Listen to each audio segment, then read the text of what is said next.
This is Opposite Attractions, Season 2, Episode 2. This week's challenge, show us your weenie.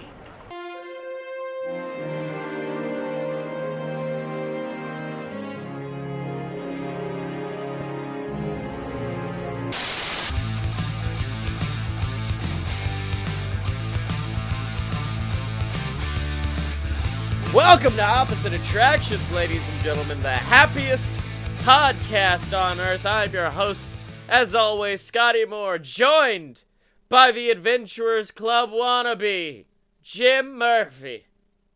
Congaloosh! I'm happy I've given, because like last season, it was a whole lot of Jim, and you're like, hey, no, at least I'm very tired most of the time when we record this. I apologize. I'm giving you the Congaloosh to give us the power to go through with these episodes now. By the power of improv comedy. By the power of improv comedy, I have some power. I have the location and the occupation I need. So you sent me something interesting earlier today, and it was the monorail, unlike I've ever seen it before. Would you like to the monorail has problems. Apparently it actually happened a couple of days ago, and I think it actually happened before they put the signs up telling people not to lean on the doors. I think that is why they put those signs up. Well, for those of you who's not seen it, I don't think there would have been a door to lean on, is the problem, because... It wasn't open fully. It was only open about 2 to 3 feet, but it was still open, and it was on the Transportation and Ticket Center to Epcot track, which is, I think, 4.2 miles. Yeah. Or some such of track. And also, very, very fast. I also, like, the person who posted it on Instagram, they had a right to be mad. They almost died. But if you're gonna post it on social media, at least be funny. They were just like, Disney, what the fuck's happening? Perhaps, maybe think about safety in the future. And I'm like, fucking 4 keys. Number 1, safety. We know about safety. It's just another thing because of... Okay, so Red had a door come open, and apparently it didn't set off any sentors. Yeah. Monorail Teal, I think, has been towed a couple of times in the past, 2 to 3 months. One of the last times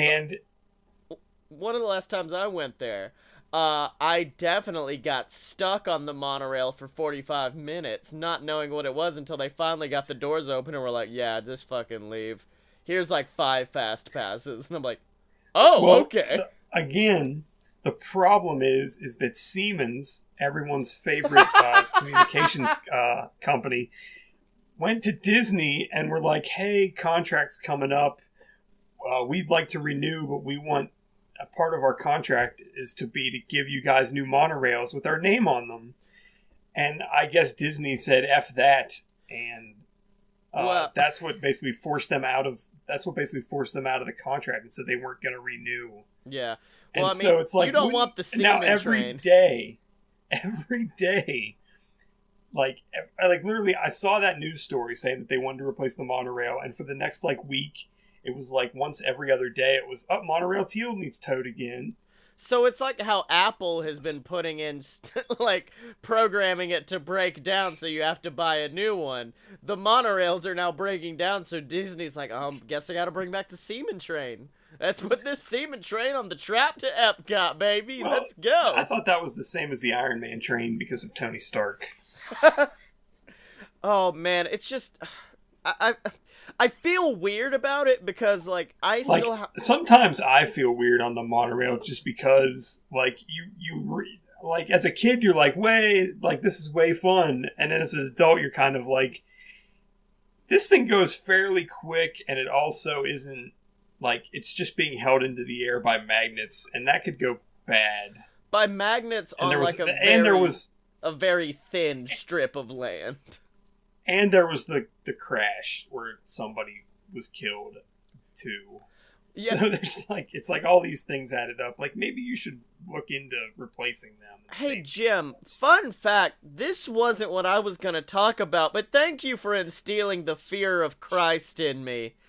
For any time Question, did you ever get to ride in the front of a monorail car? Or was No, that before your time? that was before my time, I believe. Because I did that a few times.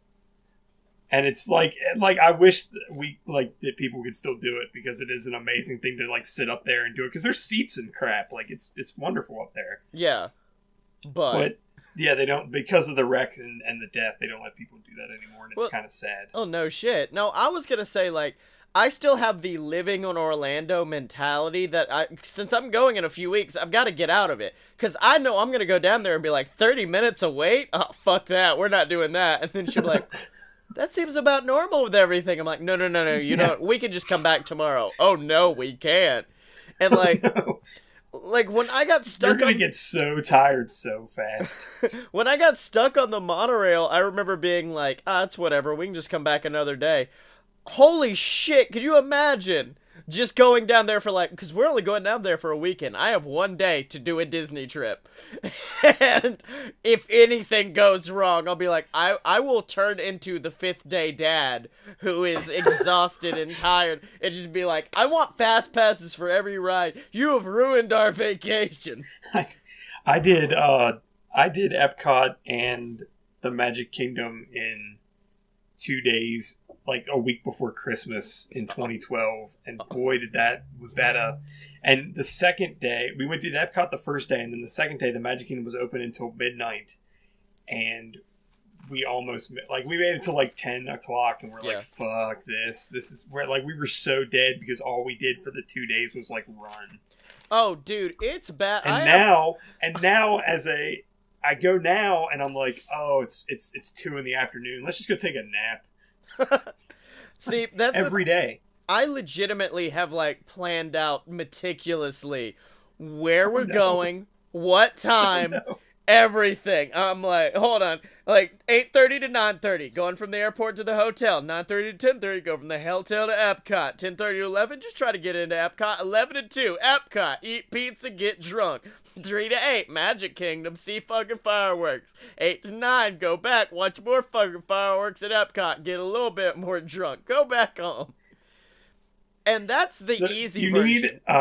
You need a guidebook to carry around with you and like hold it in the air and yell. Yeah, we need to follow this. The advanced version is worse, because that's the one where I'm like, okay, first we walk inside, then we go see Baymax, then we go around, then we're gonna go see, like, it's creepy. I told you, I'm pretty sure I met Baymax and it wasn't a person. Wait, what? I'm so offended by that.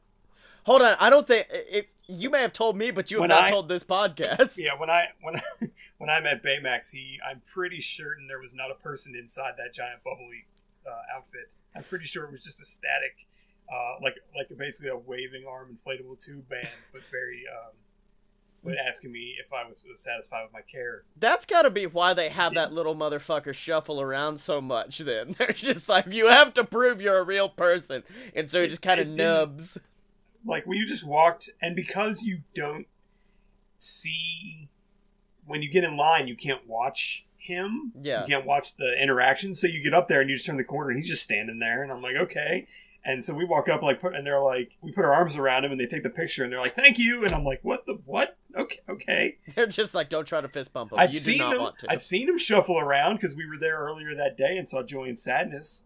And I have to tell you, Sadness is the best character greeting meeting thing ever. Sadness is so, like, I felt bad the first time we met, or the only time I've met Joy and Sadness, because usually they got a hell of a line, because that's probably one of my favorite movies is Inside Out. But I felt bad because, like, it was me, my girlfriend, and her brother, and me and my girlfriend are next to Joy, and she looks so happy, and then it is her brother next to Sadness, and I'm like, oh no, that's why Sadness is so sad. I have very good, like, live photos from my iPhone of Sadness, like, doing perfect little, just the body language in that character was perfect. It's so good. Like, another good, like, iPhone live photo where you can press it and see what happens. It's of, I think it's one of the, oh shit, why can I not remember their names? The animatronic singing people. The animatronic singing animal. Why can't I remember? The Tiki Room? No, I keep wanting to say the Berenstein Bears, and I know that's wrong. The Country Bears? Yeah, it's one of the fucking Country Bears, and he's walking down just like, hey! And then, but the way we took it, he was kind of going fast, so it looks like a scary movie jump scare. You press it, and you just see nothing, and then, hey! And I'm like, oh, God. Blood on the saddle. So, this is a podcast where we try to create our own theme park because clearly we're the only ones. Yeah. We're the only ones smart enough to do it. We're so intelligent. And we created our brand new theme park last week, which, Jim, would you like to discuss the name? No, but I just, you did not like the name that you had picked out or any subsequent ideas I threw at you, and then I came up with another word that apparently Disney loves to use with everything, and that is VISTA. Yeah, which I was fine. Was it the VIS was what? Yeah, the VIS stands for, because of your idea, it stands for voting, interactivity or interaction or whatever, and streaming. Yeah, because we are building the world's first fully interactive theme park.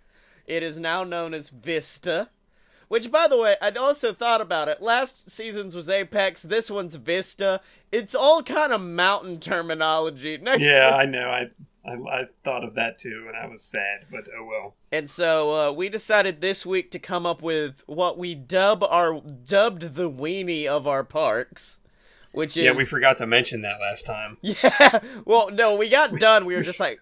I think at one point during the episode, you're like, it's very important that we dictate what our challenges be, and that we did not dictate a challenge. Well, it's just funny. You're like about to hang up the Skype call, and you're like, "Oh, by the way, what should we do? What's our challenge?" Yeah, and so oh crap. Would you like to bring your weenie to the table? I do. Just slap it right up there. Slap your weenie on the table. Let us all see. Oh, I'm good. Okay, so oh god, I'm basically moving the stuff that you wanted to put at the front of the park into my weenie. Yes. Oh, okay. Like all the signage, like your Times Square looking. Yeah, you got a Times Square signage weenie and stuff. I'm not saying that couldn't be a thing that we do up there, but maybe not in a, like, people don't stand around at the front of the park too much, and I don't think they would care that stuff is there. It's more like you get in and it's like stroller rental on one side. Oh, yeah. Guest relations on the other. And then it's like, get the hell out. And you're only passing through there to enter or leave. I don't know. think this is the kind of place where we'll have a parade. I was going to say, I'd argue that this would have some people sticking around it. Well, okay, so basically the way I'm picturing it is it's like Times Square, except a lot longer. So Times rectangle. So you kind of enter into this Main Street USA, except it's Main Street New York City, and it's all big and pumped. Okay, if you want to make the whole of the...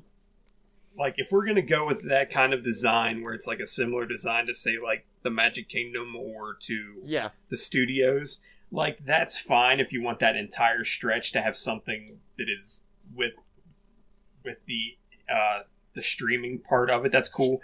But my weenie is actually it's a ride and a restaurant. It is a 14-story drop ride called the Download. Okay. And the restaurant at the base of it is called the Down Below. I was going to call it the Down Low, but that has sexual connotations that I wasn't comfortable with using. So basically, instead of being like the Tower of Terror or like many of those other similar rides, this would have 4 cars running simultaneously. Mm-hmm. So I'm going to go through the ride first, then I'll go to the restaurant.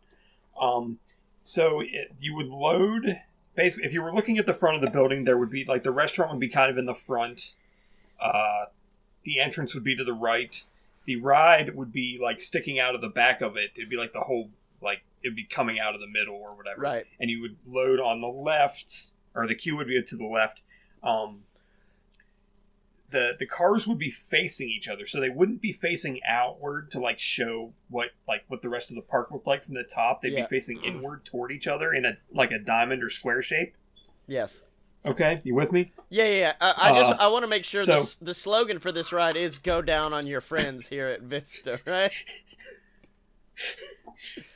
Whatever you say. And then eat out later.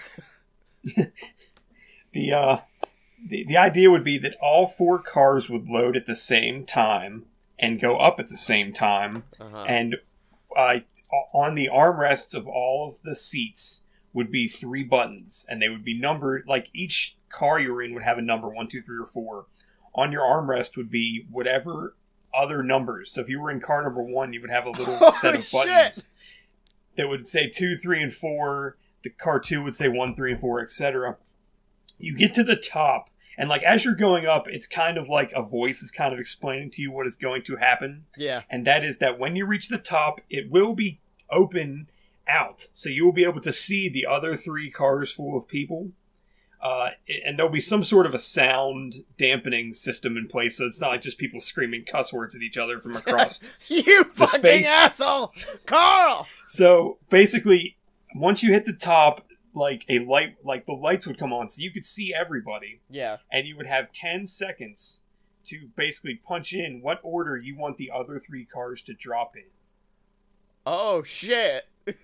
And then after the 10 seconds, there would be like a couple seconds where it would calculate it out. And then every 3 seconds after that, one of the cars would drop in whatever order averaged out to be first, second, third, over like all the cars. You have made Survivor the theme park ride. And then you would, so I'm thinking like it would average them out over everybody. So like if you're in car number 1, it would take every person that hit 1 first in the second, third, and fourth cars. Yeah. Would average together. So if it was like if 50% of the people in the cars picked 1 to go down first, yeah, that's what would go, and like you would just drop, and I'm thinking 2 or 3 drops or whatever, just like Tower of Terror. But I also thought that, let's see, yeah, so that would basically be it. And then it would show you at the exit like what the votes were in terms of like numbers. Yeah, who were the biggest assholes? It wouldn't show pictures. It wouldn't show your like it would take pictures of you when you dropped, but it wouldn't show you like, oh, like this guy in this seat picked this car to go first. Like it wouldn't show that, but it would show like this was the order in which they picked. Like you all picked to go to do the drop. That being said, on the outside of the building, at least up a little ways, not the whole 140 feet, but up part of the way, it would have that Times Square look where you would actually see video from the inside of the cars, like streaming video from inside the cars on the ride, like at the bottom. So each tower, like if you're looking at the tower that the first car's in, you will see silent video of the people in the car as they go up and vote and then drop down. What you are describing is quite possibly the best way to get Weakest Link back on the air and how to keep it there. You are the weakest link. Goodbye. Fuck! There would also be, in the queue at various places, little voting stations that anyone in the line can just go up and hit the numbers in any order they want, and for the next ride down, those button pushes would get. Oh, there is audience tabulation as well. There would be little things there, and you would also see video in the queue of the cars. Right. And also in the restaurant, I'm thinking half the restaurant would be like a family-oriented style restaurant. The other half would be more like a bar lounge area. And in there as well, I don't want to say it'd be like a Hard Rock Cafe or something, but there would be videos in there and like curated. And Japanese men playing poker with a loaded pistol on the table. There would be streams from other rides in the park that we haven't figured out yet.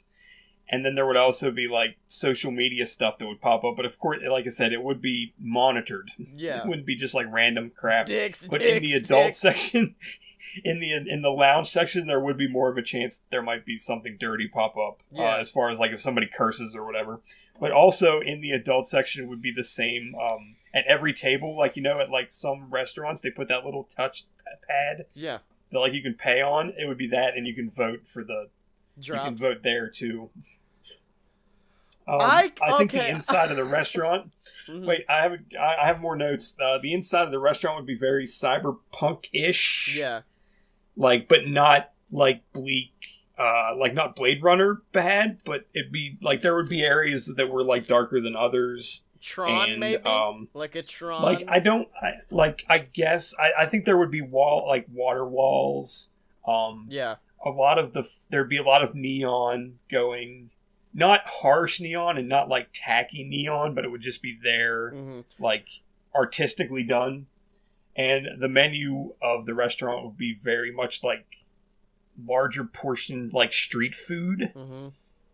Hot dogs, sushi, let's see, skewers, stuff like kebabs, and various alcoholic and non-alcoholic specialty beverages. I want to pitch a quick idea about the bar section. I want to call it the Big Brother Bar, and it's not just this one ride you get to affect. You can look at any ride that's going at any point and just fuck with them. If we did something with the tabletop things, that could work. If it was something like where you could actually look at various rides and watch them. Yes. But only from your table. Like, it wouldn't show on everything. Like, that would be more random and more curated. But at your table, you can be like, I wonder what's going on at this water ride over here. And you can. Do you know how good this is? And for like, if there was stuff in the ride that could be affected, that would be affected by the people on the ride as well. Like, you could affect it there too. I think that works. I love that. Because do you know how good this is going to affect, like, big family vacations where, like, grandma and grandpa can't ride anything? And they're just like, where did Carla say she's going? Oh, she's going to ride the roller coaster. Let's fuck that bitch up. And then, like, Carla's on the roller coaster. Grandma's got a salty mouth. Good Lord. Well, she's at the bar. That's why. Carla's on her ride. She looks down at the screen in front of her, and it just says, love you, sweetheart. Kiss your face and then drop. Oh god. Okay, so I just want to let you know that fuck you, a lot of that was already on my piece of paper. Well, I had to start somewhere because I definitely I wanted to do a drop ride. I love your name more than mine, which was called the 8-second ride. And we all kind of came up with different games, I guess. The first one I came up with was everybody just has a singular button, one button, and that button determines if you go down or not. Someone has to press the button. 2 people have to press it, or else you will drop the full length of this 100-foot building. So you have to at least have 2 people press it. However, the more people press it, the further you will drop. So if one person, 10 feet. 2 people, 20, 30, 40, going more and more. So you have to be like, I don't know, did these people look trustworthy? Okay, I'll drop it. So wait, so you're in the car. Facing outwards. On mine where you're facing outwards. Okay, so when do you choose? I think they're just like certain like 3 or 4 different. This one I didn't flesh out too much. I know the beginning of it you're gonna have normal drop ride stuff because I definitely want to go to the top and get that like Tower of Terror view. Except you look out and you see all of what did I name it? I named Vista Circle is what I called it. The Vista Circle, which is kind of our Times Square. And so instead of a square, it's a circle. Yeah, yes. And so that's one of the things. Now, the idea I liked more is you go on the ride and there's a mad scientist, and he's just like, "We are here to determine trust and we are here to determine the power of teamwork between individuals in a high-intensity situation. And no kidding. Yeah, and so in this one, they give you like 30 seconds of normal Tower of Terror just to shake you up. Then, once you're full, and then it spins you. So now you're fully disoriented, you're totally confused. And you have 2 buttons, up and down. And all it determines is 10 feet. You can either go up 10 feet or down 10 feet. Everybody has to make a choice if you go up or down by, like, you have 8 seconds. That's why it was called the 8-second ride, but I can change it to 10 now. And the point of it, since it's cooperation, is you have to, within, like, 5 tries, land on the exit of the ride. So, and is the exit on the bottom? No. No, the exit is just somewhere in the middle. You don't know. You're confused and disoriented. And what's worse is, even if you know where it is, not everyone else around you does. So you have to scream and be like, 5 people press this, 5 people. Like, did you ever play... Did you ever play? God. Did you ever play that game? I know I did it in elementary school, where they were just like, everyone be quiet, be patient. I want you all to count to 100, but only one person can do it at the time. So, like, 1, then someone else says 2, then, like, 2 people say 3, you have to start over. So, that's where this ride goes. And it's essentially, one person has to take over and be like, guys, we're gonna die, we got 10 seconds. Half of the room press it, half room don't. I did come up with a little bit of game theory, which is your best tactical thing is on your first one, everyone press down, because then you can at least see where it is. And then from that, you can be like, 5 people press it, 5 people don't. And it's a very difficult ride to get right. But after your 5 tries, if you don't nail it, it takes you all the way to the top. You see VISTA circle again, and then you just hear, drops you the full length of the ride. A fake floor crashes underneath you as if you are now falling through the floor, and it takes you into like a basement place where you're just like, oh god, we're dead, and you have to like... It blows the walls out, like the original Tower of Terror did. Yeah, and you have to walk up like a staircase to get back. So essentially, your victory, your win, what you get for winning is not having to walk up 5 flights of stairs. So where's I'm confused as to where the load is for this, and the unload is in the air somewhere, and then you have to take an elevator. Get off this elevator. You're 50 feet in the air still. Sorry. Get on this other elevator. We promise it won't fall catastrophically.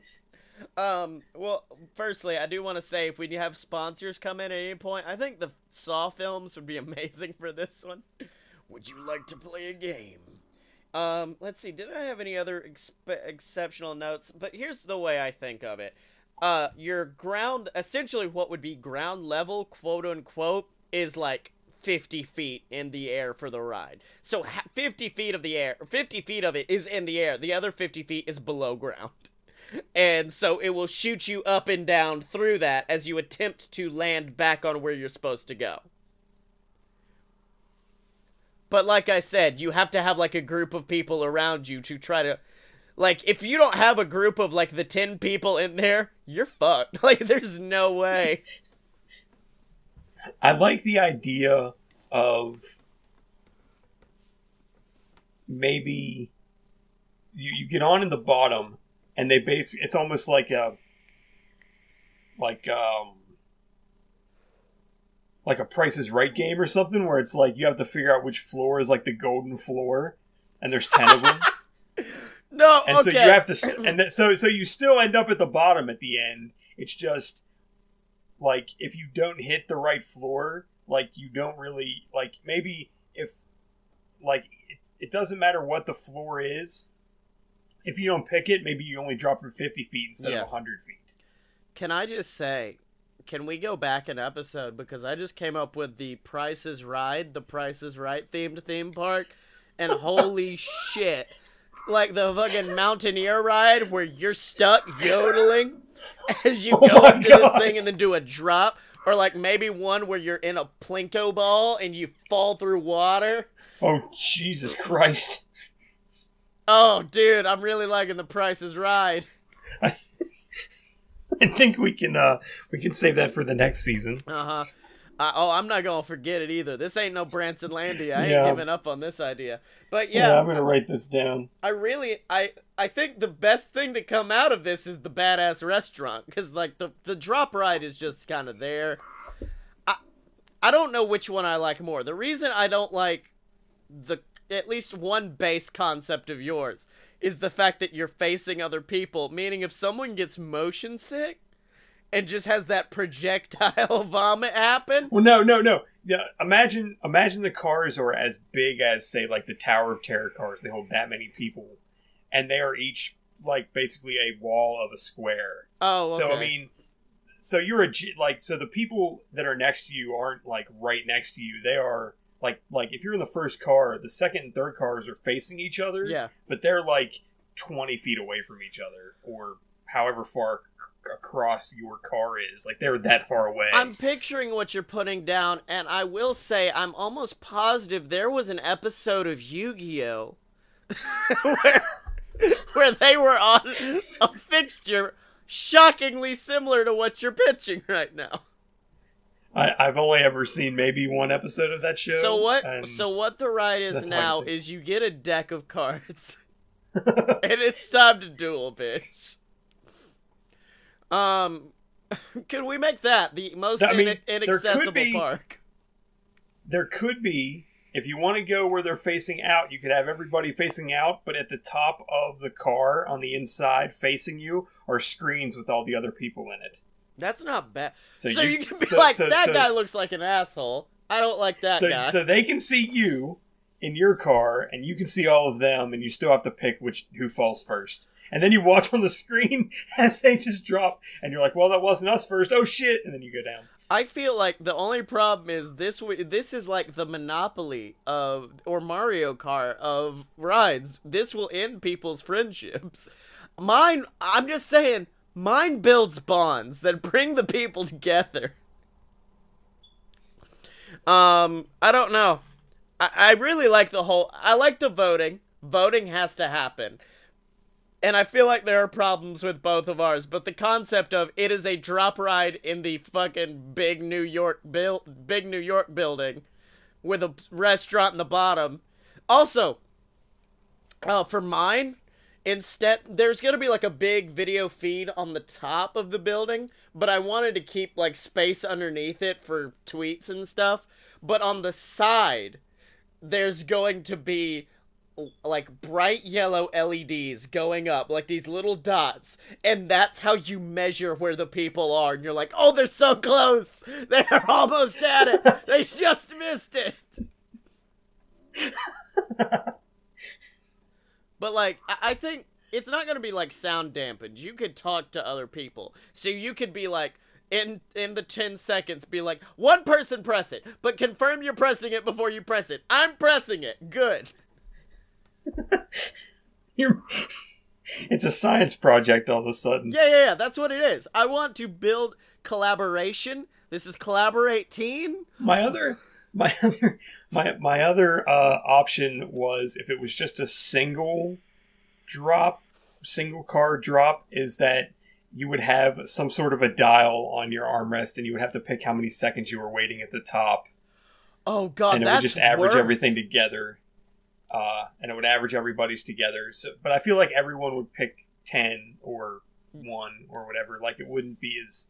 Like, I like the idea of making it basically the choice of other people when you've dropped. Because everybody's still going to go down the same amount of times. And it's just, you're going to be able to look across the way and see, like, that fucker up there first, and they just disappear. Mm-hmm. That's not bad. You're not friends going into this. This is just all random people. It's like the Jungle Cruise. Like, you're never going to see those people again. Just wave goodbye. They're just... I mean, you could all... If you had enough people, I guess, you could put everybody on different cars and then just see who falls first. Yeah. I think both are... I think we can just say, if nothing else, the external's gonna be fine. It's the inside that we need to work on. But that's what we'll get to when we actually begin building this dick park. So fuck yeah, we got us a good restaurant. I don't think we've done a restaurant before, so that's good. And we've got our weenie for the park, which leads to my challenge, Jim. It is a challenge we discussed, and I was gonna save it, but no, mostly because I already have my idea for it, and it is I need you to build a ride that there is no fucking way Disney could ever steal from us because they never put it in one of their parks. I want you to make me a dirty nasty ride for the next 2 weeks. Like, we'll hide it in the back corner of Vista, but it's gonna be nasty. So you got next week. So something that basically Disney can't copy. An anti-Disney for whatever ride, reason. yes.